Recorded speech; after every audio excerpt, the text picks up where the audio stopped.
Big pass Tamil season 9 டைமை எவனையும் கண்டுபிடிக்க விடாமல் மாற்றி மாற்றி டீமில் அடிச்சுக்கிறாங்க, கண்டுபிடிக்க விடாமல் தடுக்கிறாங்க, டைவெர்ட் பண்ணுறாங்க வேறு லெவல் பண்ணி. அதில் விக்ரம்லாம் ஒரு படி போய் பார்த்த வீலி பார்த்தபடி பூத்து இருக்க. லைக் பண்ணிட்டு வீடியோ பாருங்கள், கண்டிப்பாக சப்ஸ்கிரைப் பண்ணிட்டு வீடியோ பாருங்கள் ஃப்ரெண்ட்ஸ். ரெஸ்பான்ஸ் இல்லாமல் எனர்ஜி ட்ரான்ஸ்ஃபர் பண்ணதில் என்ன ஆக போகுது, என்ன ஆகும்?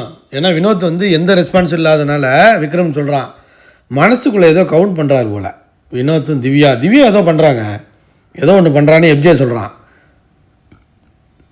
அந்த டீம் எனக்கு ஜெயிச்சிருச்சுல, அந்த கடுப்பில் சொல்கிறாங்க இந்த வாட்டியும் அவங்க ஜெயிச்சிடக்கூடாது அப்படின்னு முடிவு பண்ணிட்டாங்க போல்.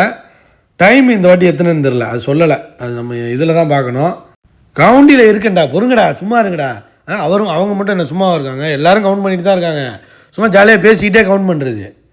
அப்புறம் டென்ஷன் ஆகாதீங்க சபரி, டென்ஷன் ஆகிட்டான் போல். ஏன்னா சபரி வந்து ரொம்ப வந்து சீரியஸாக பண்ணிக்கிட்டு இருக்கான். சபரியும் கமருதீனும் தேர்ட் ரவுண்டில் இது, அதனால் ரொம்ப சீரியஸாக பண்ணிகிட்டு இருக்காங்க. சுற்றி வர்றாங்க பொறுமையாக, அப்படியே கவுண்ட் பண்ணுறாங்க. ஏன்னா ஃபஸ்ட் ரவுண்ட்லாம் வந்து கேவலமாக தோத்தாங்க. ஸோ அதனால் வந்து இந்த வாட்டி ஜெயிச்சே ஆகணும்னு முடிவு பண்ணுவாங்க போல். ஸோ நல்லா தான் பண்ணிகிட்டு இருக்காங்க, ஆனால் டிஸ்ட்ராக்ட் பண்ணிட்டு இருக்காங்க, பயங்கரமான டிஸ்ட்ராக்ட் நடந்துகிட்டு இருக்கு. டென்ஷன் ஆகாதீங்க சபரி அப்படின்னு கூல் டவுன் கனி.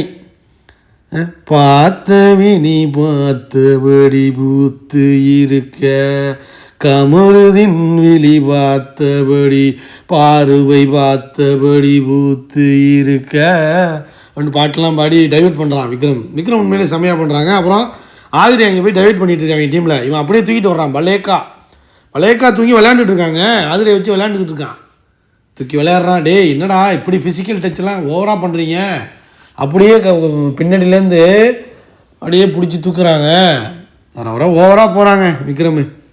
ஏன்னா 70 நாள் இருந்து காட்சி ஆகிட்டான் போல் எனக்கு தெரிஞ்சு விக்ரம், அதனால தான் தூக்குறான். எப்ஜே வந்து காற்றுலேயே வண்டி ஓட்டுறான். இவர் அமித் சீரியஸாக பண்ணிகிட்டு இருக்காரு, ஸ்டெப்ஸு போயிட்டுருக்காரு, சுற்றி வந்துக்கிட்டு இருக்காரு கவுண்ட் பண்ணிக்கிட்டு. அவரை போய் காற்றுலேயே ஒன்று பண்ணுவான் பாருங்க, குரங்கு பாய மாதிரி. ஒரு குரங்கு தானே, குரங்கு மாதிரி பண்ணுவான், தாவுவான், குதிப்பான்.